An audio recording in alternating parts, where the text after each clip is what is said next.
La Iglesia Cristiana Gosén de Costa Rica presenta: ensancha el sitio de tu tienda, palabras de vida eterna. Le ruego por favor que vayamos al libro de Mateo capítulo 6 en el versículo 10.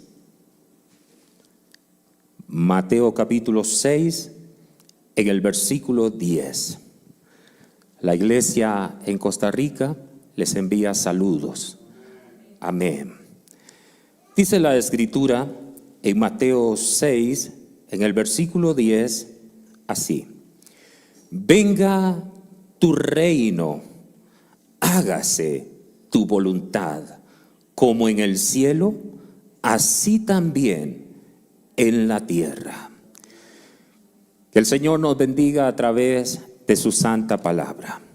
Mis amados, quiero decirles que antes de yo saber que iba a ser encomendado por el Señor a compartir la palabra en este día, el Señor me dio una palabra, y ese es Dios. Cuando recibo la llamada de nuestro pastor Juan Radamés, y entonces yo digo, en el momento que estoy escuchando, yo digo, ahí está la palabra, esa es la palabra. Así que Dios la ha confirmado de muchas maneras en lo que hemos cantado, Dios confirmando la palabra. Quiero decirles que he titulado este mensaje: venga tu reino. Venga tu reino. ¿A qué estaba Jesús apelando aquí? Sabemos que las escrituras nos hablan de un reino de 1000 años en la tierra, como se conoce el milenio. Y pudiéramos leer por un momentito en Apocalipsis 20, en los versículos 4 y 6. En la medida que vamos avanzando, vamos a dirigirnos específicamente a lo que Dios quiere decirnos en este día. Apocalipsis capítulo 20, en el versículo 4 hasta el verso 6, hablando específicamente del milenio. Dice así la escritura: y vi tronos, y se sentaron sobre ellos los que recibieron facultad de juzgar. Y vi las almas de los decapitados por causa del testimonio de Jesús y por la palabra de Dios, los que no habían adorado a la bestia ni a su imagen, y que no recibieron la marca en sus frentes ni en sus manos, y vivieron y reinaron con Cristo 1000 años.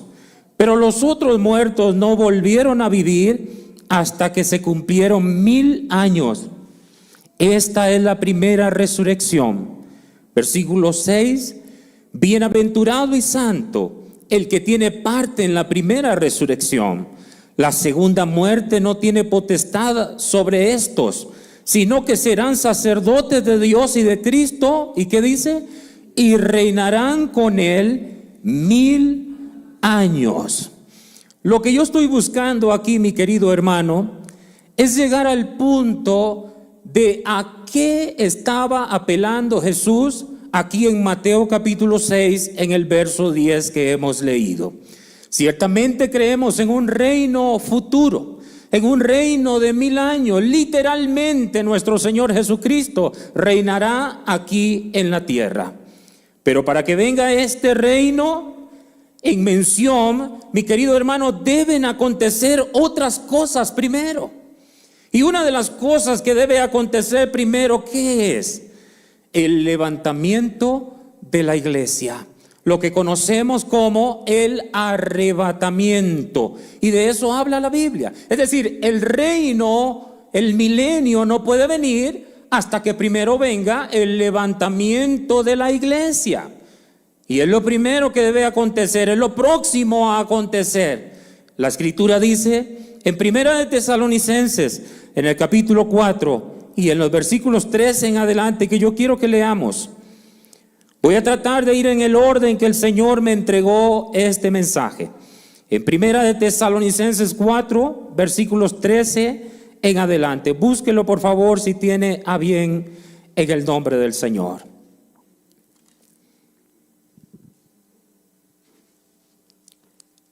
Primera de Tesalonicenses 4, versículos 13 en adelante. Dice así la Escritura: tampoco queremos, hermanos, que ignoréis acerca de los que duermen, para que no os entristezcáis como los otros que no tienen esperanza. Porque si creemos que Jesús murió y resucitó, así también traerá Dios con Jesús a los que durmieron en él. Por lo cual os decimos esto en palabras del Señor, que nosotros que vivimos, que habremos quedado hasta la venida del Señor, no precederemos a los que durmieron. Escuche, porque el Señor mismo, con voz de mando, con voz de arcángel y con trompeta de Dios, descenderá del cielo, y los muertos en Cristo resucitarán primero. Luego nosotros los que vivimos, los que hayamos quedado, seremos arrebatados juntamente con ellos en las nubes para recibir al Señor en el aire, y así estaremos siempre con el Señor. Por tanto, alentados los unos a los otros con estas palabras. Así que mi hermano y mi hermana, aquí nosotros vemos en la Escritura que tiene que acontecer el levantamiento de la iglesia. Ahora bien, ¿cuándo será el levantamiento de la iglesia? ¿Cuándo será? Ciertamente el día, ni la hora, nadie lo sabe, solamente Dios. Pero sí entendemos una cosa, que el levantamiento de la iglesia será, mi querido hermano, cuando se alcance la plenitud de los gentiles, de acuerdo a la revelación de la Escritura en el libro de Romanos. Es decir, cuando se complete el número de los gentiles. ¿Quiénes son los gentiles? Todos aquellos que no son judíos. Los gentiles son las naciones, todas las naciones. Cuando se complete el número de la plenitud de los gentiles, en ese momento será el levantamiento, el arrebatamiento de la iglesia. Y podemos leer en Romanos capítulo 11 los versículos 25 y 26. Somos gente de la palabra de Dios y nos encanta fundamentar cada verdad con la palabra santa de nuestro Dios. Así que vamos a leer en el nombre del Señor Romanos 11, 25, 26.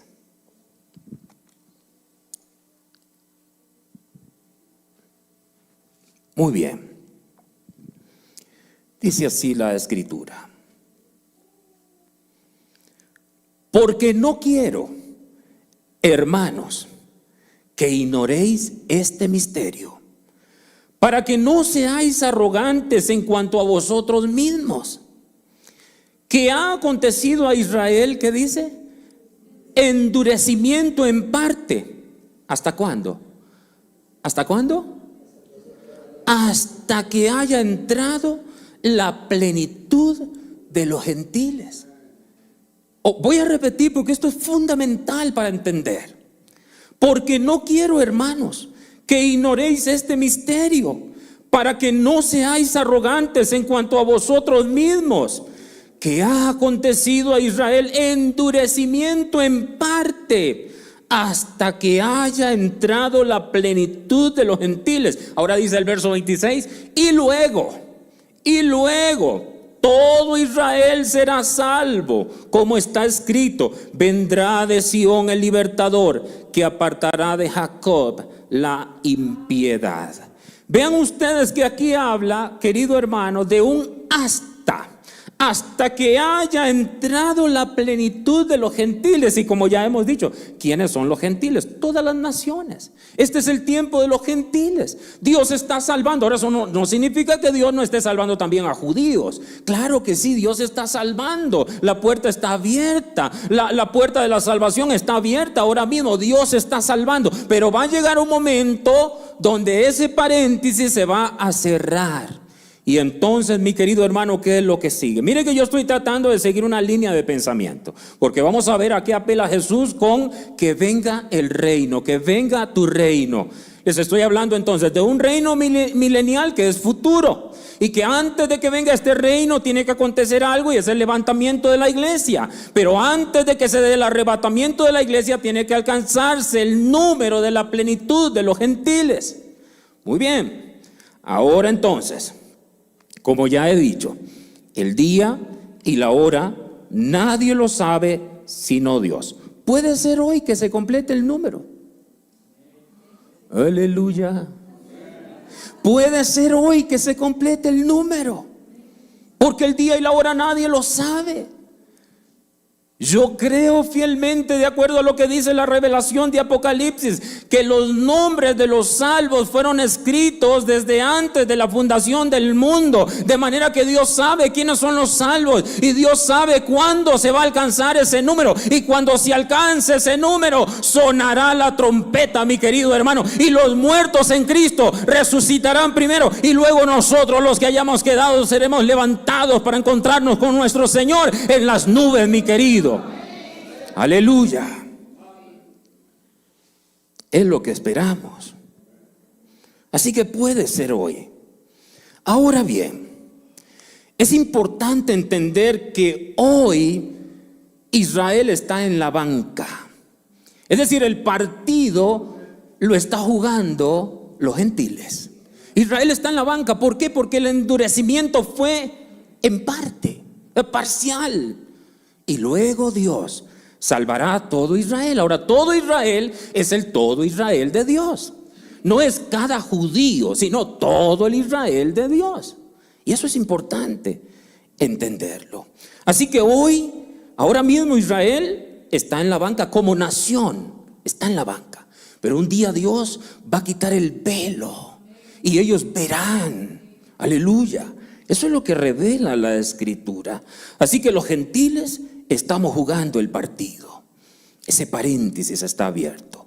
Pero una vez alcanzado el número de los gentiles, entonces ahora se reactiva el trato de Dios con Israel, porque Israel está en la banca. Yo no entiendo cómo hay gente que dice que ya Dios no tiene planes con Israel.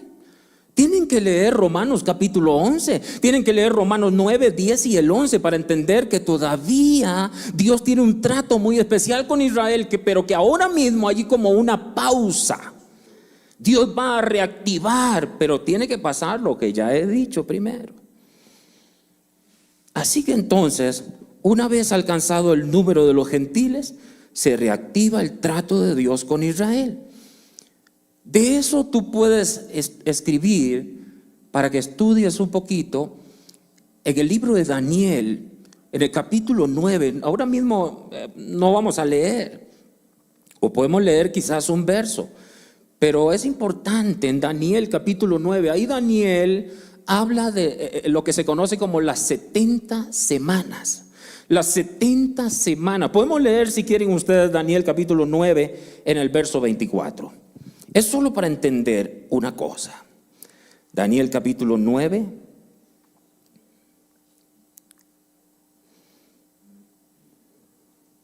Y vamos a leer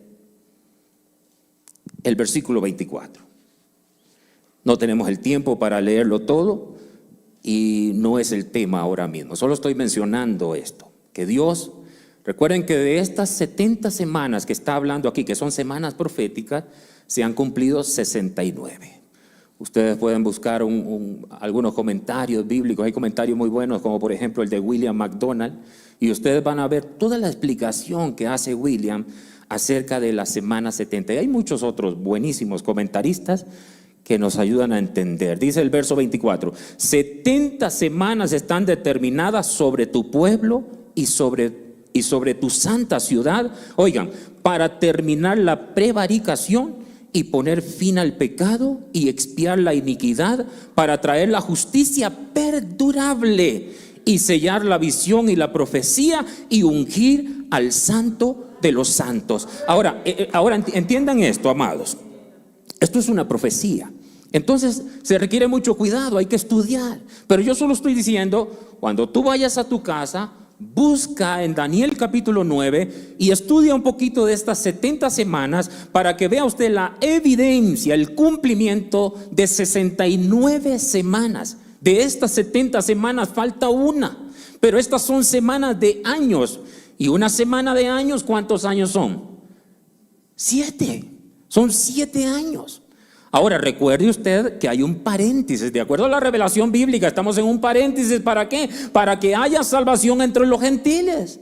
Pero entonces, en el momento que acontezca el arrebatamiento, es decir, que se alcance la plenitud de los gentiles, se cierra el paréntesis y se reactiva esa semana que está pendiente, que es lo que se conoce, mi querido hermano, también como esos 7 años donde va a florecer el anticristo y todas estas cosas. Ahora, yo no quiero meterme en tanto detalle porque yo estoy buscando una cosa, pero menciono esto porque es necesario. De las 70 semanas falta una, y esas son semanas de años. Tú tienes que leer Daniel capítulo 9 para que entiendas. En esa semana, que son 7 años, Dios va a tratar con Israel.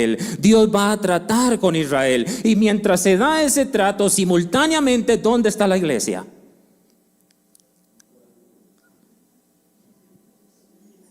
En el cielo. Al menos que tú seas de los que quieren estar en la gran tribulación. Pero de acuerdo a la revelación bíblica, la iglesia no va a pasar por la gran tribulación, ni por la tribulación. Nosotros sufrimos cosas ahora mismo, pero no se comparan con lo que ha de venir, con esos 7 años que están pendientes. Ahora, que los primeros 3 años y medio van a ser 3 años y medio de paz, el anticristo va a engañar. Ahora, Dios también dice Tesalonicenses que va a enviar un espíritu de mentira a aquellos que no creyeron la verdad como un juicio de Dios. Tienes que leer segunda de Tesalonicenses para que veas que ahí dice la escritura. Por eso es mejor, ahora que escuchamos, creer la verdad. Es mejor creer ahora mismo que esperar un día que venga un juicio y termines creyendo, mi querido hermano, al anticristo como una verdad. Porque el anticristo, ¿quién es? Es uno que va a mentir diciendo que él es el Mesías, que él es el Cristo, y muchos van a creerle, lamentablemente. Pero gracias a Dios que nosotros estamos aquí y que hoy creemos, querido hermano, en el Cristo, en el Mesías, en el Rey de los Reyes, en el Señor de los Señores, en el Alfa y la Omega, mi querido hermano. Gracias a Dios por Jesucristo, nuestro Señor. Entonces, Dios va a reactivar su trato con Israel, pero hasta que se dé el levantamiento de la iglesia. Es decir, los gentiles suben al cielo con Dios. Así que esa semana de años está pendiente, pero será reactivada a partir del levantamiento de la iglesia. Entonces Dios salvará a su Israel, que podemos corroborar una vez más en el verso 26 en Romanos 11. Lo podemos leer rapidito una vez más en el verso 26. Romanos 11, 26 dice así: y luego, ya está en pantalla, y luego todo Israel será salvo. Así que por eso es que la Escritura nos invita a orar por la paz en Jerusalén. La iglesia tenemos la responsabilidad de orar por ese pueblo de Dios. Amén. Muy bien. De manera que creemos que Jesús, en Mateo capítulo 6 y en el verso 10, Él está apelando a este reino, es decir, con nota. Él está de repente mencionando también ese reino futuro, pero también creo que Jesús, mi querido hermano, está apelando a la vida que se vive en el cielo, a la vida que se vive en el cielo. Y es en esa dirección que creo haber recibido la instrucción de Dios para compartir con ustedes. Quiero que volvamos a leer Mateo capítulo 6 en el versículo 10. Mateo capítulo 6 en el versículo 10. Venga tu reino. ¿Y qué sigue? No, sigue un punto. ¿Saben por qué le digo? Porque es clave. Venga tu reino, punto. Y lo que sigue, Dios está sintetizando. Es decir, Dios está describiendo qué es el reino. Ese punto es fundamental para entender. Vean ustedes que después entonces dice, hágase tu voluntad como en el cielo, así también en la tierra. Es decir, mis amados, el texto nos apela a la vida que se vive en el cielo. Y aquí yo quiero aplicar y decir, toda persona que vive el reino de Dios hace la voluntad de Dios. ¿Qué yo dije? Toda persona que vive el reino de Dios hace la voluntad de Dios. ¿Qué yo dije?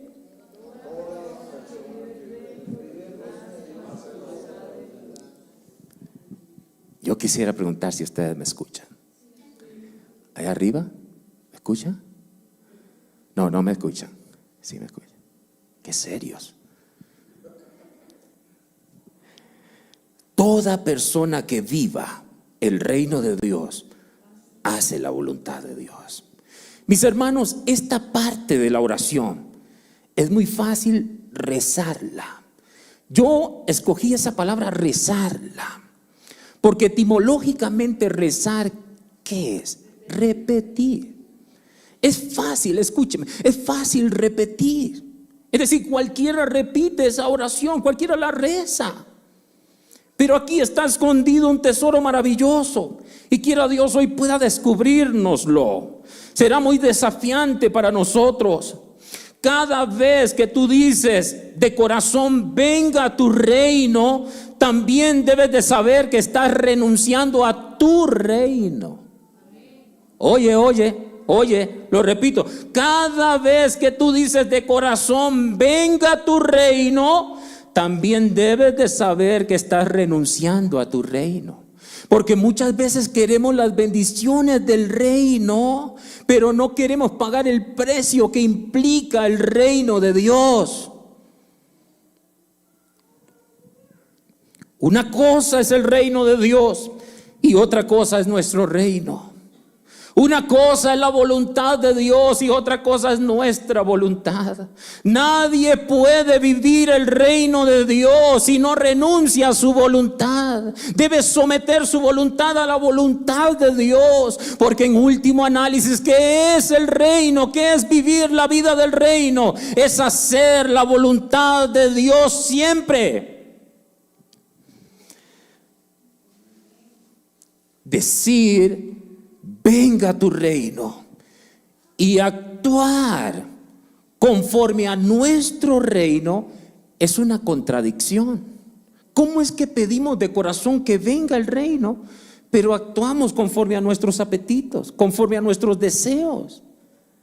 ¿Se da cuenta? Rezar cualquiera, pero de corazón, entender que tú quieres el reino de Dios y que a la vez tú estás renunciando a tu reino, que tú quieres la voluntad de Dios y a la vez tú estás sometiendo tu voluntad. Hacia eso vamos, querido hermano. Diga conmigo, rezar cualquiera. Cualquiera reza. Pero no basta con rezar. No es repetir. ¿Cómo decía el canto, querido Emanuel, pastor? Hay que morir. No basta con cantar, con decir, con pedir. Hay que morir. De manera que nosotros tenemos que ser consecuentes, porque si nosotros oramos y decimos, Señor, que venga tu reino, pero en último vivimos conforme a nuestro reino, ¿saben cómo se llama eso en la Biblia? Un hombre de doble ánimo. ¿Y saben cómo es el hombre de doble ánimo? Leámoslo.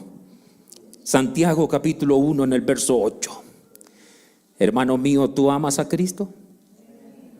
Aquí dicen amén o sí dicen amén. No, porque puede ser que yo, pero no, sí dicen, ¿no? Sí dicen, bueno, está bien. Amén. Es que yo escucho solo como adelante, allá no. Vean cómo es el hombre de doble ánimo. En Santiago 1:8 dice así, Santiago 1:8, el hombre de doble ánimo, ¿qué dice? Es inconstante en todos sus caminos. ¿Cómo es inconstante? Es decir, doble ánimo es igual a inconstancia. Inconstancia es falta de constancia. Es andar en dos pensamientos. Hoy quiero a Dios, pero mañana vivo conforme a mis deseos. Hoy quiero seguir a Dios, pero mañana no. Hoy quiero honrar a Dios, pero mañana no. Hoy quiero hacer la voluntad de Dios, pero más tarde me doy cuenta que hice mi voluntad. Hombre de doble ánimo. Inconstancia. Anda en dos pensamientos, es decir, no se persevera en nada. El hombre de doble ánimo, yo pudiera decir que es el hombre viejo, que es el hombre viciado, el hombre dañado, la naturaleza dañada. Es aquel que de labios sabe honrar, de labios, pero de corazón está muy distante de lo que profesa. Mi hermano, escúchame, decir y no hacer es igual a tener doble ánimo. Entonces Dios dice, pero ¿cómo es esto? Tú hoy me dices que sí y mañana que no. Hoy tú quieres y mañana no quieres. Hoy quieres ir y mañana no quieres ir. Dice Dios, pero entonces ¿con quién estoy hablando? ¿Con quién tengo el gusto hoy? Doble ánimo. Mi hermano y mi hermana, decir y no hacer es igual a tener doble ánimo. Pedir que venga el reino de Dios y no vivir conforme a ese reino es un acto de religiosidad. Decir y hacer es un principio básico del reino de Dios. ¿Por qué Dios, por qué Jesús, mi querido hermano, nos dirige al cielo y nos dice, hágase tu voluntad como en el cielo, así también en la tierra? ¿Tú te imaginas en el cielo que alguien por allá diga, no, hoy yo no quiero hacer la voluntad de Dios?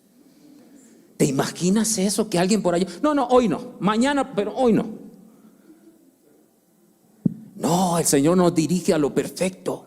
Porque en la voluntad, óyeme, en el cielo solo hay una voluntad que se lleva a cabo.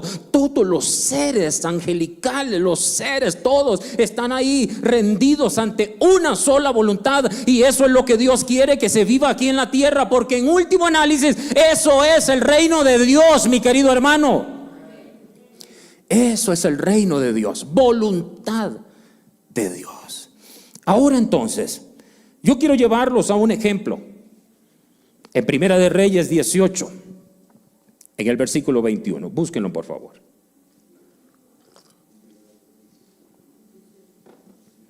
Primera de Reyes 18, en el versículo 21. Aquí vamos a ver a un pueblo que divagaba en dos pensamientos.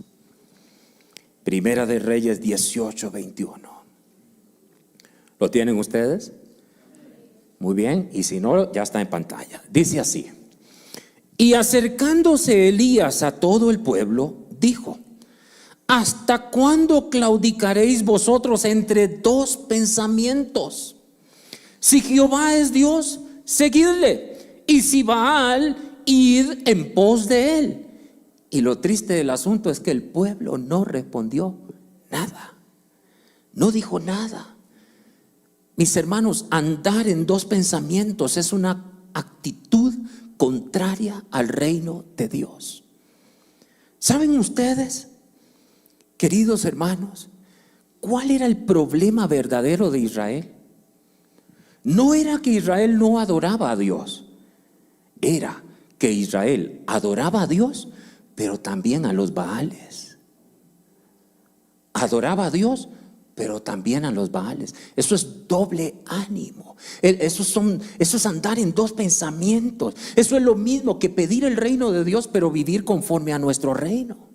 Es exactamente lo mismo. Que tú dices: Señor, yo quiero tu reino, pero a la hora de la hora actuamos conforme a nosotros. Entonces aparece una buena oportunidad y nos vamos. Hola, lo que yo dije, una buena oportunidad y nos vamos. ¿Cuántas buenas oportunidades no hay por ahí? Pero escúcheme, una persona que viva la vida del reino no se mueve por buenas oportunidades, se mueve nada más por una cosa, y esa cosa es la guianza del Espíritu Santo. Nada más, mi querido hermano, nada más. Porque solo buscamos una cosa: que el reino de Dios gane, que gane el reino de Dios. Yo lo digo y lo vuelvo a decir: si yo pierdo y el reino de Dios gana, en último análisis todos ganamos, porque eso es lo que yo quiero, que gane el reino de Dios. Vivimos para el reino de Dios, no vivimos para nuestro reino, no vivimos para hacer castillos, no vivimos para hacer nuestra voluntad. Vivimos para hacer la voluntad de Dios. Una vez más, leemos Primera de Reyes 18:21. Dice: y acercándose Elías a todo el pueblo dijo: ¿hasta cuándo claudicaréis vosotros entre dos pensamientos? Si Jehová es Dios, seguidle, y si Baal, id en pos de él.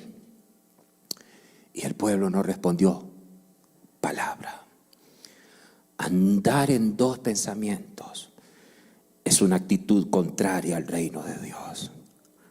Mi hermano y mi hermana, escúchame. En el reino de Dios siempre se anda en un pensamiento, es decir, en una voluntad.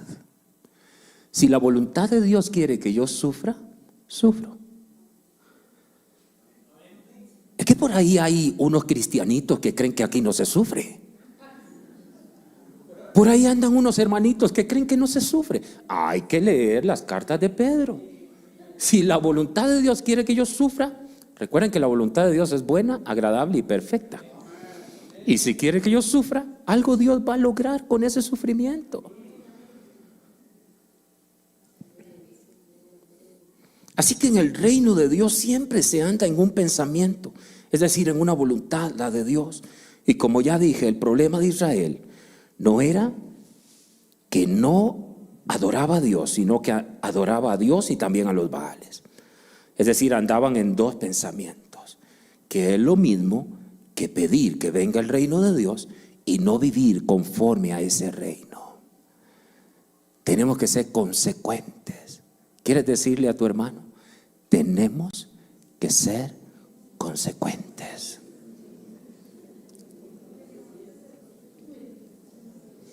Hermano mío, escúchame. Escúchame. Escucha lo siguiente, por favor.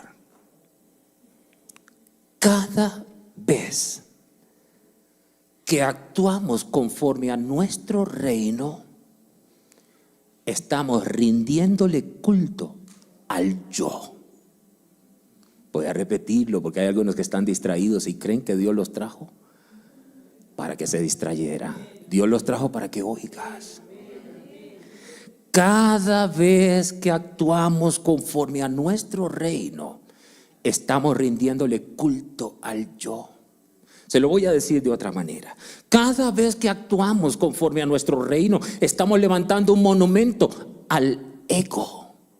Ay, mi hermano, tú te equivocaste de culto. No llegaste al lugar donde te motivan y te emocionan, mi querido hermano. Es que perdóneme, yo no soy un motivador. No, te equivocaste. Soy una voz que clama en el desierto. Mi llamado es a que hay que morir, mi querido hermano. Tú tienes que morir, óyeme bien, al hombre viejo, al ego y al yo. Hay que morir cada día, mi querido hermano.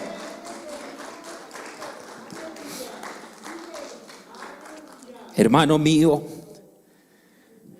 una de las cosas fundamentales del cristianismo, perdón que yo lo diga, perdón que haga énfasis en esto, cristianismo, porque ser cristiano es una naturaleza. No existe tal cosa como que alguien diga: es que yo me hice cristiano. Nadie puede hacerse cristiano. Escúcheme, ¿por qué? Porque ser cristiano es una naturaleza. Uno no se hace cristiano. Uno tiene que ser cristiano. Y para ser cristiano hay que nacer de nuevo. Así como ser adánicos es una naturaleza, ser cristianos es una naturaleza. Pero hoy día tenemos a muchos que: no, yo también soy cristiano. ¿Tú eres cristiano de verdad? Déjame ver una cosa. ¿Tú vives como cristiano? Es que no basta con que tú digas o yo diga que soy cristiano, porque ser cristiano es una naturaleza. Yo en la iglesia le digo a la gente y ellos entienden perfectamente cuando yo digo cristiano. Porque repito, nadie se hace cristiano. Es como que tú digas que el cristiano se hace. Cristiano no se hace. El cristiano nace. Hay que nacer de nuevo para ver y para entrar al reino de Dios. Hay que nacer de nuevo.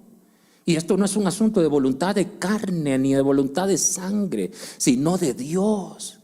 Es decir, mi querido, solo Dios a través de su Espíritu sopla la nueva vida en Cristo Jesús. Solo Dios a través de su Espíritu. Así que una de las cosas fundamentales del cristianismo es lo siguiente. Prepárate para escuchar esto. Una de las cosas fundamentales del cristianismo es morir al ego. Esto es fundamental, morir al ego. ¿Saben qué es madurez? Un cristiano que ha muerto al ego. Eso es madurez. Ya no vivo yo, Cristo vive. Lo cantamos, pero es verdad. Lo cantamos, entonamos, pero es verdad. Es fundamental en el cristianismo que hay que morir al ego. Hay que morir al yo, a los apetitos, al deseo, al hombre viejo. Así que entonces, escuche lo que yo le voy a decir. Repito, una de las cosas fundamentales del cristianismo es morir al ego. Ustedes saben que hay iglesias especialistas en hacerle subir el ego a la gente. No morir, sino subirle el ego. Tú eres un campeón. Apenas que no le dices, tú eres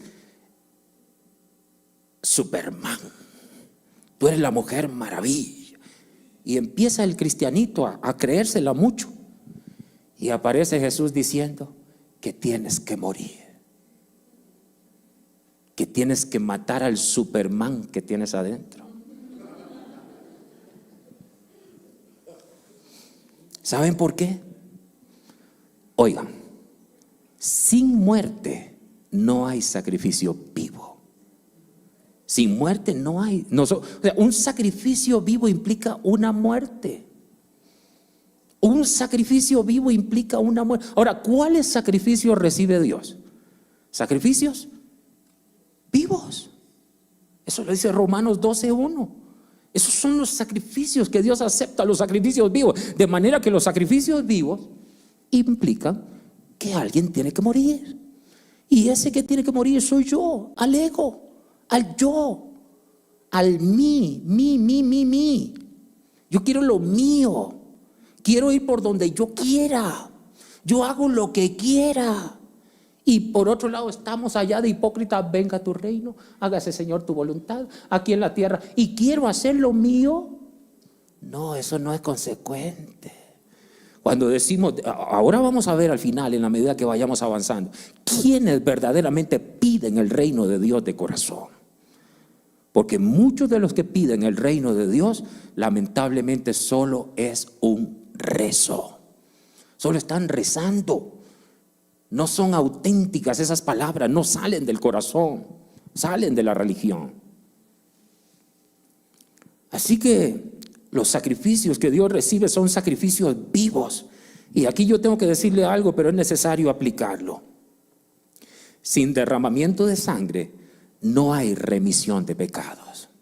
Y eso es verdad en cuanto a la salvación, pero eso es verdad en cuanto a la santificación. Sin sin derramamiento de sangre no hay remisión de pecados.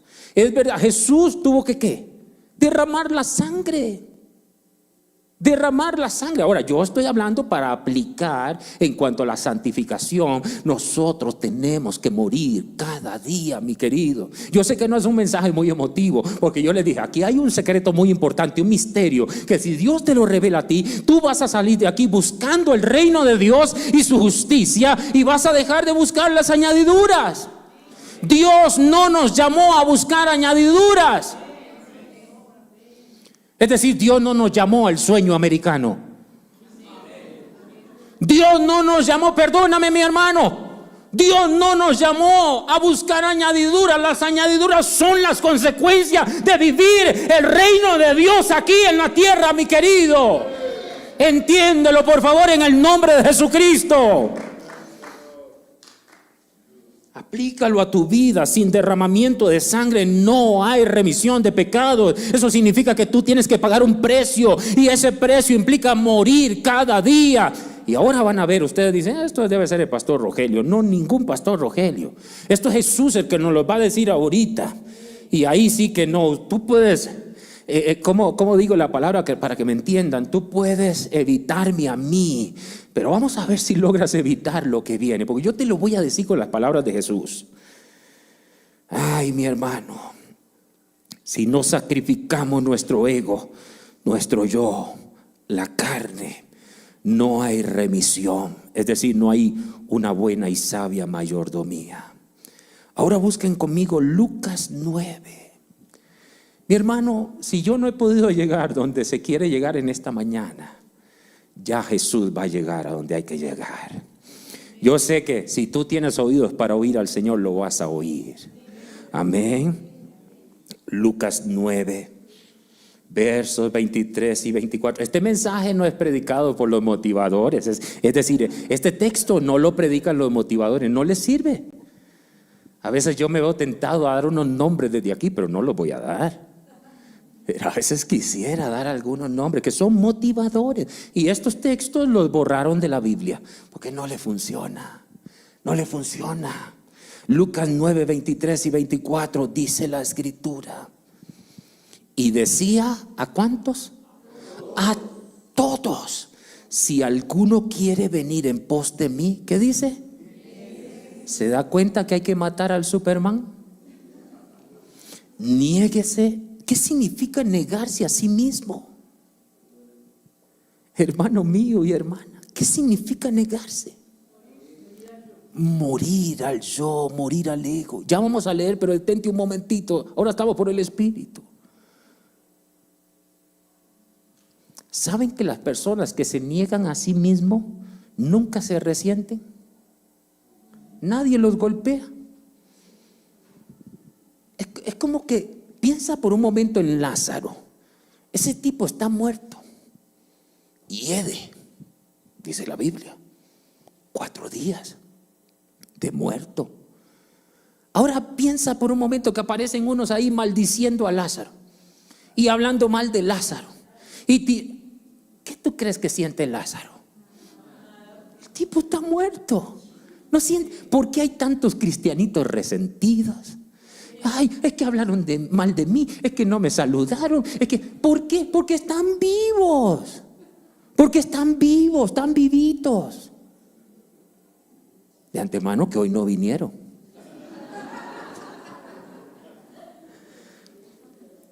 Niéguese a sí mismo. ¿Y qué dice? Tome su cruz cada día y sígame. Ahora, la cruz no es la suegra. No. Es que hay gente que confunde y cree que la cruz. No. Eso puede ser tu prueba. ¿Saben que la cruz es eso? La cruz es negarse. Oigan, amados, ¿qué es la cruz? Negarse. Lo demás son pruebas. Todas esas otras cosas son pruebas. Pero tomar la cruz, es decir, la cruz es negarnos a nosotros mismos. Y ahora viene el punto para que vean que cuando yo dije que no hay que buscar sueños americanos, ahora yo tengo lo que dice la Biblia. Dice, porque todo el que quiere salvar su vida, ¿qué dice? Lean ustedes, porque todo el que quiere salvar su vida y todo el que pierda su vida por causa de mí, este la salvará. Eso es el reino de Dios. Mi hermano, eso es lo que Jesús quiso decir. A eso apeló Jesús en Mateo 6:10. Esto es lo que significa Mateo 6:10. Negarse a sí mismo, pedir el reino de Dios y vivir conforme a ese reino. Porque aquí yo veo, y veo con mucha claridad. Yo no sé si tú ves los textos que están totalmente desnudos.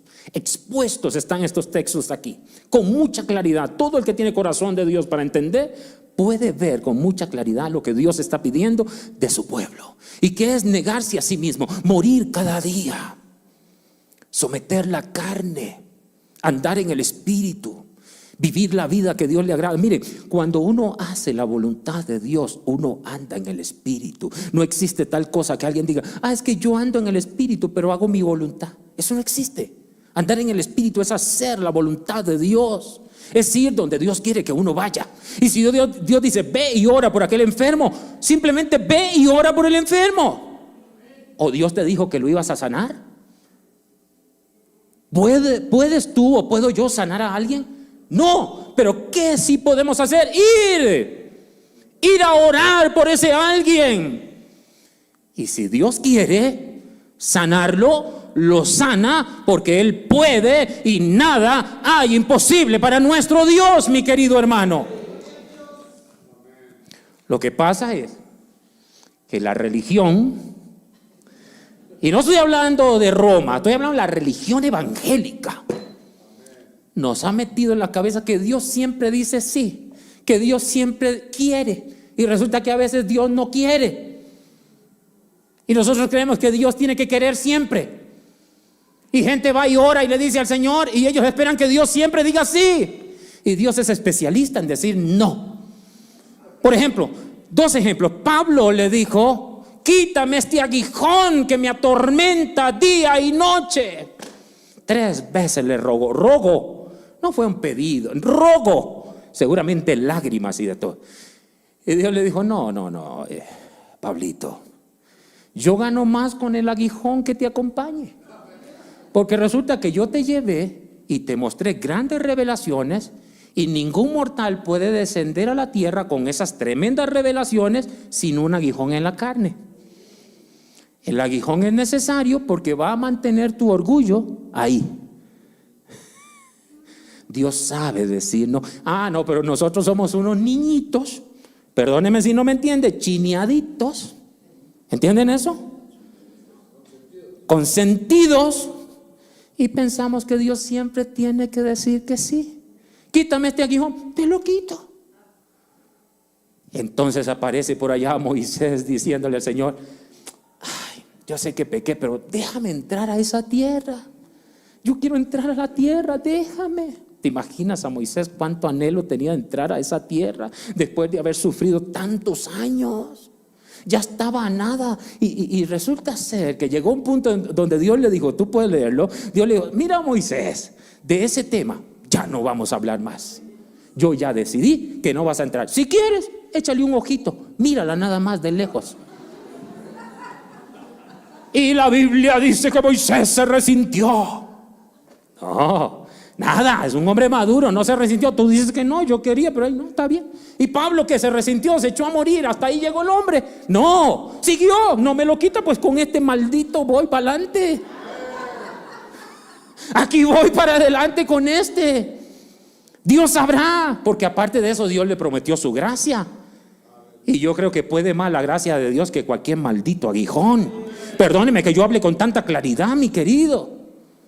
Puede más la gracia de Dios. Esa misma gracia estuvo con Daniel en el foso de los leones. Esa misma gracia estuvo con Ananías, Misael y Azarías, mi querido, cuando los echaron en el horno de fuego. Esa misma gracia, es que la gracia de Dios es la que hace la diferencia. Así que el mensaje de hoy se llama muérete. No, perdón, venga a tu reino. Venga a tu reino. Venga a tu reino. Dale palmas al Señor. Aleluya. ¿Cuántas veces has buscado cosas y no las has encontrado? Y yo hoy te hago un llamado. Deja de buscar cosas. Busca el reino de Dios y su justicia, y las cositas van a venir.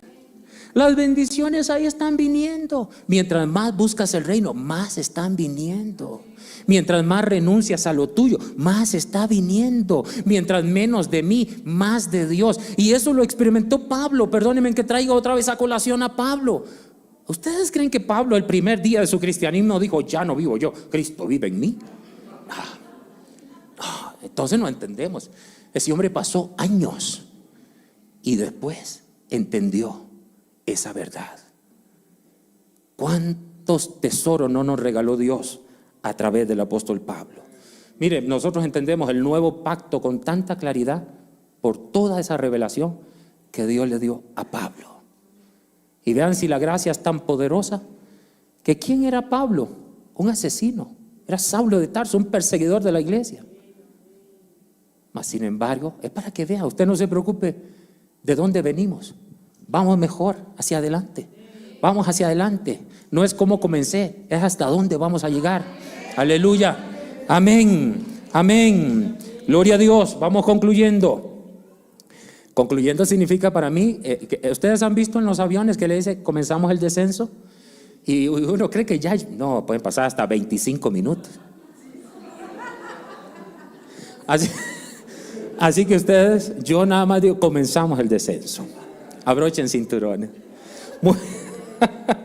Mis hermanos, negarse a sí mismo es morir.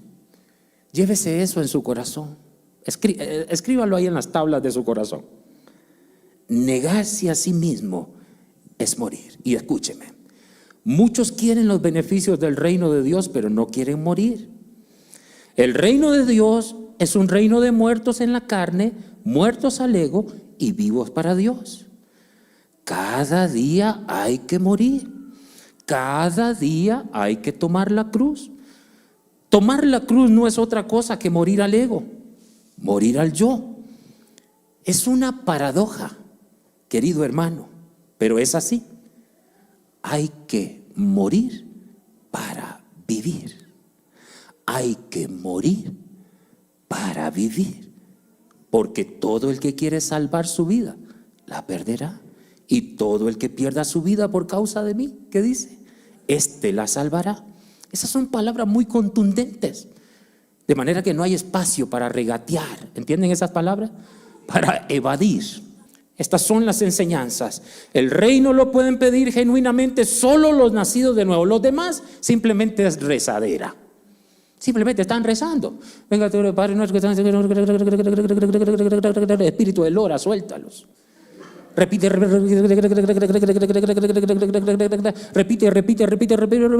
y al salir nos vamos para la fiesta, para la pachanga. Pero eso no debe ser así, hermanos míos. En la iglesia no. Tú sales de aquí y vas a vivir el reino de Dios. Vas anhelando el reino de Dios. No buscas lo tuyo, busca lo suyo, lo de Él. No busco lo mío, busco lo de Él. No busco salvar mi vida, entrego mi vida por Él. Si Él se entregó del todo por mí, si Él murió por mí, ¿acaso es mucho pedir que yo viva por Él? Dile al que tienes a tu lado, hay que morir. Mi hermano, Dios no quiere que nosotros simplemente repitamos. Yo hace tiempo me salí de las muletillas evangélicas. Y aparece, ¿quién vive? Cristo, y a su nombre, gloria. Y yo no digo que eso está mal. ¿Y cómo estás, hermano, en victoria? Y la realidad es que es una muletilla porque por dentro se lo está llevando el diablo. Las muletillas evangélicas. ¿Cómo estás? Bendecido, prosperado y en victoria. Porque nos enseñaron que había que ser así. Tú no puedes realmente decir, mira, la verdad que yo no estoy bien. La verdad que ya yo siento que no puedo más. Pero como aparece esa superfe que están predicando muchos, esa superfe que te duele la cabeza y tú no puedes decir que te duele la cabeza porque te falta la fe. Hermano, pero ¿qué diablos hago si me duele? Perdóname, me duele. Tú no puedes decir que te duele una muela, un diente, porque te falta la fe. Perdón, ese mensaje anda allá afuera. Yo no sé en este santo país, pero en mi país hay mucha superfe. Tú no puedes estar mal, tienes que estar bien siempre. Entonces uno ve a los ministros de la Biblia y tú ves a Pablo que dice, mire, aquí estoy. Dice Pablo, ahora mismo lo preciso, dice Pablo que una vez él pensó que estaba muerto. Los mismos que estaban con él, que lo habían lapidado, lo dejaron porque vieron que estaba muerto. Cuánto dolor, cuánto sufrimiento no experimentamos. Yo les hago un llamado a morir a la superfe. Lo que tú tienes que tener es fe. Y si la tienes como un grano de mostaza, ya tienes muchísima fe.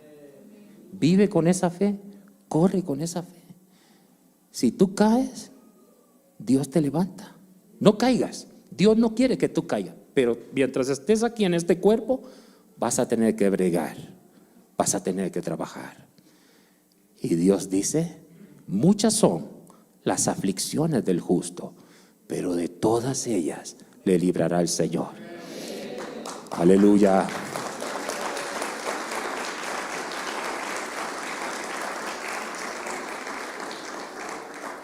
Siete veces cae el justo.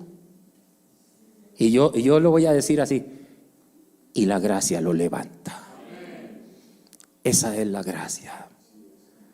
Muchas veces la gente no se atreve ni a llorar. Es que si lloro muestro debilidad. Y veo a Pablo diciendo, yo soy muy débil.